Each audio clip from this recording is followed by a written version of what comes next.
ದರ್ಶನ್ ಮತ್ತು ಗ್ಯಾಂಗ್ ನಿಂದ ರೇಣುಕಾಸ್ವಾಮಿ ಹತ್ಯೆ ಪ್ರಕರಣಕ್ಕೆ ಸಂಬಂಧಪಟ್ಟಂತೆ ಒಂದು ಸ್ಫೋಟಕ ವಿಚಾರವನ್ನ ಟಿವಿ9 ಇವತ್ತು ನಿಮ್ಮ ಮುಂದೆ ಇಡ್ತಾ ಇದೆ. ಟಿವಿ9 ಬಯಲು ಮಾಡ್ತಾ ಇದೆ ಆ 50 ನಿಮಿಷದ ಸೀಕ್ರೆಟ್. 50 ನಿಮಿಷದ ಸೀಕ್ರೆಟ್ ಅನ್ನ ರಿವೀಲ್ ಮಾಡ್ತಾ ಇದೆ ನಿಮ್ಮ ಟಿವಿ9. ಹಲ್ಲೆ ಮಾಡಿಲ್ಲ ಅಂತ ಹೇಳಿ ದರ್ಶನ್ ಏನ್ ಹೇಳ್ತಾ ಇದ್ರಲ್ಲ ಅದು ನಿಜಾನ ಒಪ್ಕೊಂಡಿದ್ ಹೇಗೆ? ರೇಣುಕಾಸ್ವಾಮಿ ಮೇಲೆ ದರ್ಶನ್ ಮುಗಿಬಿದ್ದಿದ್ದು ಎಷ್ಟೊತ್ತು? ಹಾಗಾದ್ರೆ ಪಟ್ಟಣಗೆರೆ ಶೆಡ್ನಲ್ಲಿ ದರ್ಶನ್ ಕಾಲ ಕಳೆದಿದ್ದು ಎಷ್ಟು ಸಮಯ? ಇದೆಲ್ಲ ಡೀಟೇಲ್ಸ್ ಟಿವಿ9ಗೆ ಲಭ್ಯವಾಗಿದೆ. ಶೆಡ್ನಲ್ಲಿ ಆ 50 ನಿಮಿಷದ ಸೀಕ್ರೆಟ್ ಅನ್ನ ನಿಮ್ಮ ಮುಂದೆ ಇಡ್ತಾ ಇದ್ದೀವಿ. ದರ್ಶನ್ ಮತ್ತು ಗ್ಯಾಂಗ್ ನಡೆಸಿದೆ ಅಂತ ಹೇಳಲಾಗ್ತಾ ಇರುವಂತಹ ಒಂದು ಕೃತ್ಯ ಏನಿದೆಯಲ್ಲ ಅದೇ ಸಂಬಂಧಪಟ್ಟಂತೆ ಈಗಾಗಲೇ ಜೈಲಿನಲ್ಲಿ ಕಾಲ ಕಳೀತಾ ಇರುವಂತಹ ದರ್ಶನ್ ನಾನೆಲ್ಲೂ ಹಲ್ಲೆ ಮಾಡಿಲ್ಲ ಅಥವಾ ನಾನು ಹೊಡೆದಿಲ್ಲ, ನಾನು ಸಾಯಿಸಿಲ್ಲ ಅಂತಾನೆ ಹೇಳ್ತಾ ಇದ್ದಂತಹ ದರ್ಶನ್ ಕೊನೆಗೆ ನಿಜ ಹೇಗೆ ಒಪ್ಕೊಂಡ್ರು? ಪಟ್ಟಣಗೆರೆ ಶೆಡ್ನಲ್ಲಿ ಎಷ್ಟು ಹೊತ್ತು ಇದ್ರು ದರ್ಶನ್? ನೋಡಿ ಆ 50 ನಿಮಿಷದ ಸೀಕ್ರೆಟ್. ಪಟ್ಟಣಗೆರೆ ಶೆಡ್ಗೆ ವಿನಯ್ ಜೊತೆ ಬಂದಿದ್ದಂತಹ ದರ್ಶನ್ ಒಂದೊಂದೇ ಡೀಟೇಲ್ಸ್ ನಿಮ್ಮ ಮುಂದೆ ಇಡ್ತಾ ಇದ್ದೀವಿ. ಪಟ್ಟಣಗೆರೆ ಶೆಡ್ಗೆ ತನ್ನ ಸ್ನೇಹಿತ ಆಪ್ತ ವಿನಯ್ ಜೊತೆಗೆ ಬಂದಿದ್ರು. ಸಂಜೆ 4:30ಕ್ಕೆ ಬಂದು 5:20ಕ್ಕೆ ಶೆಡ್ನಿಂದ ತೆರಳಿದ್ರು ದಚ್ಚು. ದರ್ಶನ್ ಬಂದಿದ್ದು 4:15ಗೆ ಸಂಜೆ. 5:20ಕ್ಕೆ ವಾಪಸ್ ಹೋಗಿದ್ದಾರೆ. ಹೆಚ್ಚು ಕಮ್ಮಿ ಅರ್ಧ ಗಂಟೆ 50 ನಿಮಿಷ ಅಲ್ಲಿ ಕಾಲ ಕಳೆದಿದ್ದಾರೆ. ರೇಣುಕಾಸ್ವಾಮಿ ಮೇಲೆ 30 ನಿಮಿಷ ದರ್ಶನ್ ಹಲ್ಲೆ ಮಾಡಿದ್ರಂತೆ. ಅರ್ಧ ಗಂಟೆ ಹೊಡೆದಿದ್ದಾರೆ ರೇಣುಕಾಸ್ವಾಮಿಗೆ. ಸಿನಿಮಾ ಮಾದರಿಯಲ್ಲಿ ಎತ್ತಂತೆ ನಟ ದರ್ಶನ್ ಕ್ರೌರ್ಯ. ಬಹುಶಃ ಸಿನಿಮಾದಲ್ಲಿ ಸ್ಟಂಟ್ ಮಾಡಿದ್ದು ನಾನು ನಿಜ ಜೀವನದಲ್ಲೂ ಕೂಡ ಮಾಡ್ತೀನಿ ಅಂತ ಹೇಳಿ ಅನ್ಕೊಂಡ್ರ? ಸಿನಿಮಾ ಶೈಲಿಯಲ್ಲೇ ವರ್ತಿಸಿದ್ರಂತೆ. ದರ್ಶನ್ ಈ ರೀತಿ ವರ್ತಿಸಿದ್ದನ್ನ ನಿಜಕ್ಕೂ ಕೂಡ ಯಾರೂ ನಂಬೋದಕ್ಕೆ ಸಾಧ್ಯ ಇಲ್ಲ. ಅಫ್ಕೋರ್ಸ್ ಸಿನಿಮಾದಲ್ಲಿ ತೆರೆ ಮೇಲೆ 100-120 ವಿಲನ್ಗಳನ್ನ ಒಬ್ಬರೇ ಹೊಡೆದಾಕುವಂಥ ದರ್ಶನ್ ಇಲ್ಲಿ ಬಡಪಾಯಿ ರೇಣುಕಾಸ್ವಾಮಿ ಮೇಲೆ ಹಲ್ಲೆ ಮಾಡಿದ್ರಂತೆ. ವಾಹನಗಳ ಮೇಲೆ ರೇಣುಕಾಸ್ವಾಮಿಯನ್ನ ಎತ್ತಿ ಎತ್ತಿ ಬಿಸಾಡಿದ್ರಂತೆ. ಇದೆಲ್ಲ ಡೀಟೇಲ್ಸ್ ಪೊಲೀಸ್ ಮೂಲಗಳಿಂದ ಸಿಗ್ತಾ ಇರುವಂಥದ್ದು. ಕಾಟೇರನ ಆರ್ಭಟಕ್ಕೆ ಅಲ್ಲಿದ್ದ ವಾಹನಗಳು ಕೂಡ ಶೇಕ್ ಹಾಕಿದ್ವು. ಯಾಕಂದ್ರೆ ರೇಣುಕಾಸ್ವಾಮಿಯನ್ನ ಎತ್ತಿ ಎತ್ತಿ ಎಸೆದಿದ್ದಾರಂತೆ. ಬೂಟ್ ಕಾಲ್ನಲ್ಲಿ ಒದ್ದು ರೇಣುಕಾಸ್ವಾಮಿ ಮೇಲೆ ಹಲ್ಲೆ ಮಾಡಿದ್ರಂತೆ ದರ್ಶನ್. ನೋಡಿ ದರ್ಶನ್ನ ಕ್ರೌರ್ಯ ಹೇಗಿದೆ ಅನ್ನುವಂಥದ್ದನ್ನ ಈ ವಿಚಾರಗಳು, ಈ ಸಾಕ್ಷ್ಯಗಳು ಎತ್ತಿ ಹೇಳ್ತಾ ಇವೆ. ಪವಿತ್ರಾಗೆ ಕಳುಹಿಸಿದಂತಹ ಮೆಸೇಜ್ ಓಪನ್ ಮಾಡಿದ್ರಂತೆ.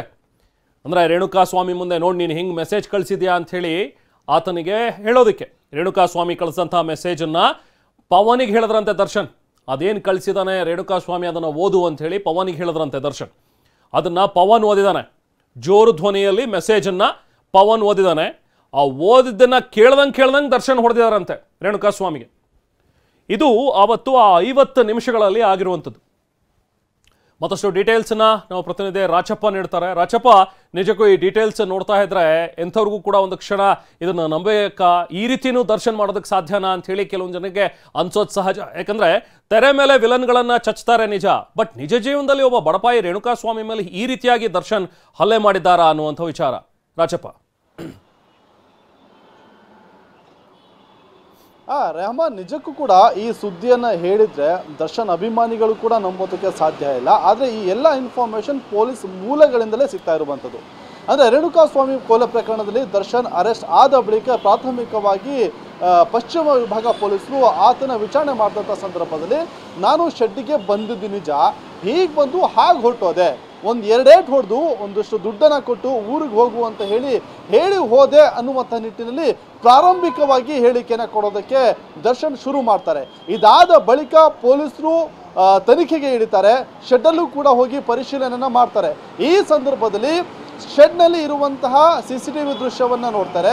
CCTV ದೃಶ್ಯದಲ್ಲಿ ದರ್ಶನ್ ಬರೋದು ಆ ಪೊಲೀಸರಿಗೂ ಕೂಡ ಕಾಣುತ್ತೆ. ವಿನಯ್ ಜೊತೆಗೆ ಬರುವಂತಹ ದರ್ಶನ್ ಸಂಜೆ 4:30 ಹೊತ್ತಿಗೆ 5:20ಕ್ಕೆ ವಾಪಸ್ ಹೋಗ್ತಾರೆ. ಈ ಸಂದರ್ಭದಲ್ಲಿ ಸುಮಾರು ಅರ್ಧ ಗಂಟೆಗಳ ಕಾಲ ದರ್ಶನ್ ಕ್ರೌರ್ಯವನ್ನು ಮೆರೆದಿರುವಂಥದ್ದು. ನಿಜಕ್ಕೂ ಕೂಡ ರಾಕ್ಷಸನ ರೀತಿ ರೇಣುಕಾಸ್ವಾಮಿ ಮೇಲೆ ಮುಗಿಬಿದ್ದಿದ್ದಾನೆ ಅನ್ನುವಂಥದ್ದು ನಂತರದ ತನಿಖೆಯಲ್ಲಿ ಗೊತ್ತಾಗಿರುವಂಥದ್ದು. ಪ್ರಾರಂಭದಲ್ಲಿ ಏನು ದರ್ಶನ್ ನಾನು ಹೊಡೆದೇ ಇಲ್ಲ ಅನ್ನುವಂತಹ ಮಾತನ್ನು ಹೇಳ್ತಾ ಇದ್ರು.